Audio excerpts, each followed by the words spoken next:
Today, I invite you to rethink everything you know about power, silence, and self-mastery. For centuries, people have sought control above others, believing that domination, loudness, and assertiveness are the true markers of strength. But what if I told you that real authority, the kind that shapes your life and the world around you, begins in a very different place? Today, we will journey deep into the heart of true strength, where power doesn't shout, it reigns in silence. The illusion of control. Why domination fails. Let's begin by understanding a crucial truth.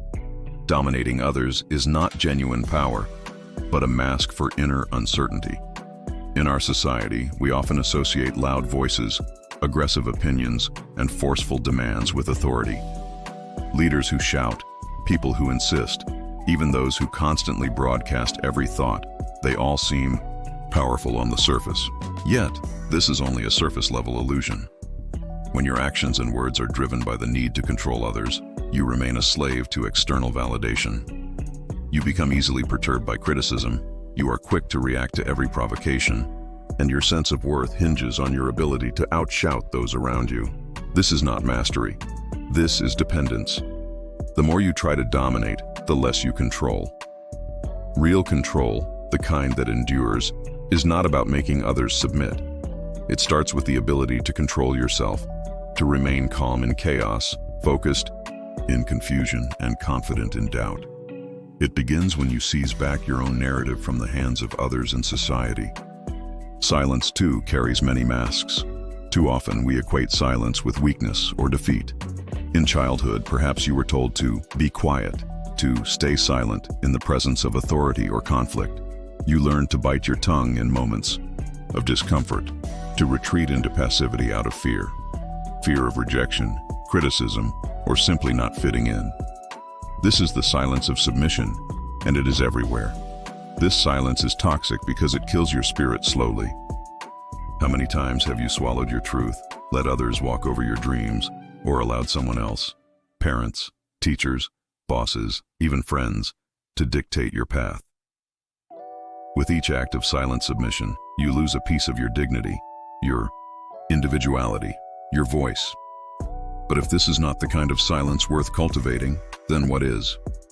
There exists a radically different kind of silence, a silence that radiates strength, confidence, and unshakable self-respect. This is not the absence of communication, nor is it passive withdrawal. Instead, it is an active expression of inner mastery. This silence arises when a person is so grounded in themselves, so secure in their worth, that they do not need to prove anything to the world. They can stand in the midst of chaos, insult, or threat, and remain unmoved. Not because they are defeated or indifferent, but because they are free. Their silence is not emptiness, it is presence, distilled and focused. Imagine a leader who calms a tense room with a single look, a warrior who without a word inspires loyalty and fear, an artist whose quiet gaze says more than any speech. This is silence that commands respect. It is not the province of the submissive or the coward. It belongs to those who have won their own inner battles. The path to self-mastery. From herd morality to individual authority. Becoming a person of such silent authority is a journey. The first step is facing your own conditioning. Society raises us to conform, to value approval, to seek the safety of the group at the cost of our individuality. Nietzsche called this herd morality, the ethics of fitting in rather than standing out. To transcend this, you must become deeply honest with yourself. How often have you held your tongue out of fear, guilt, or the desire not to cause trouble? Are there parts of your life where you let others decide for you, set boundaries for you, or impose their truths on you? Has your silence ever betrayed your deeper self?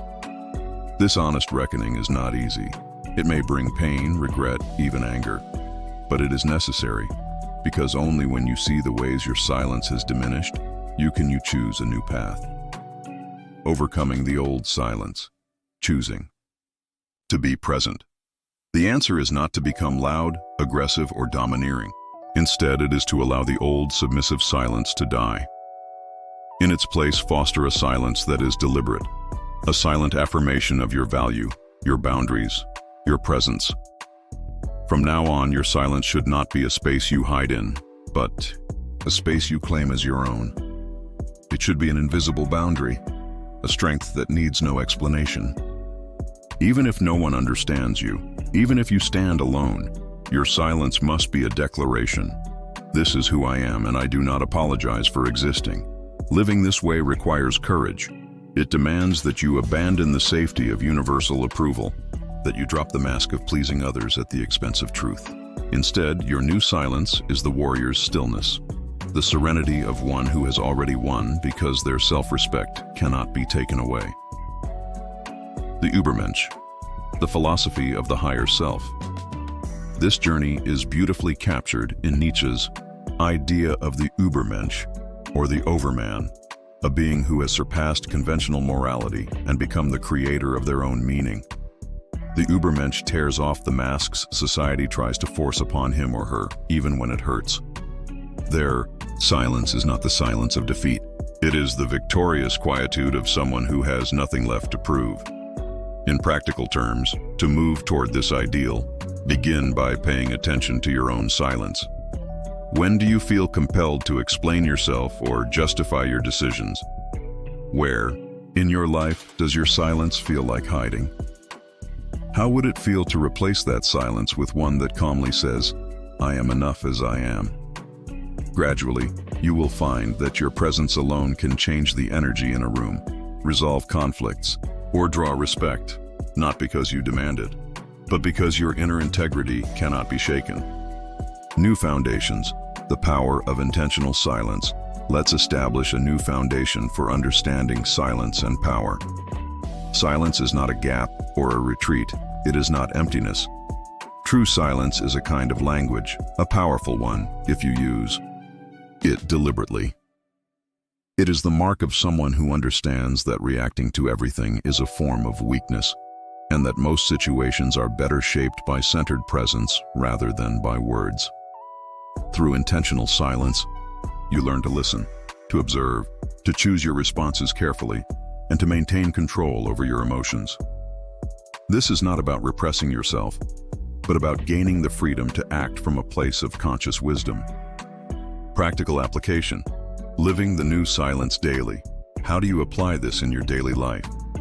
Here are some practices. In conversations, pause before you respond. Notice when you want to react emotionally, and instead, return to your center.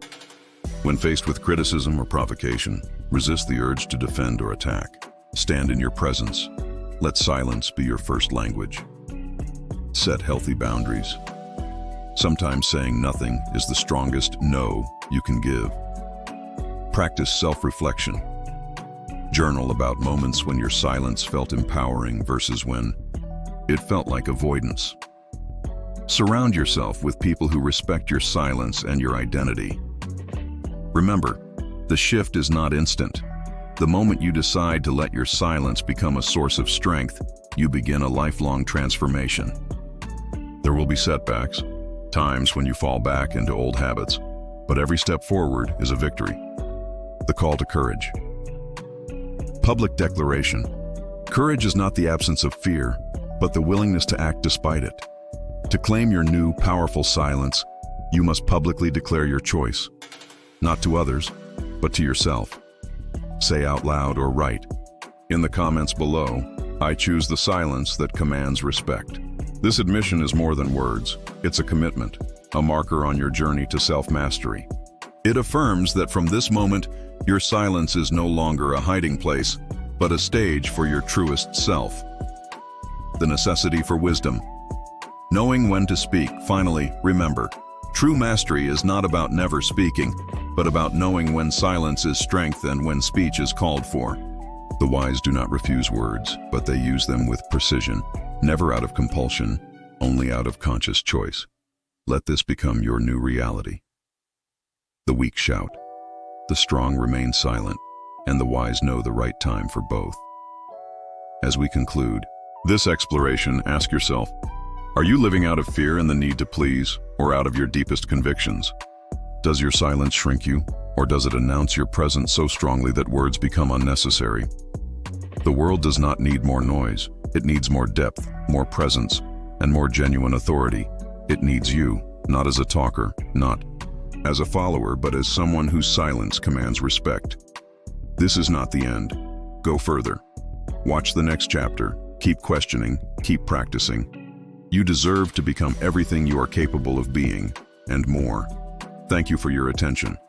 If you accept this challenge, let your silent presence begin to transform not only your life, but the world around you.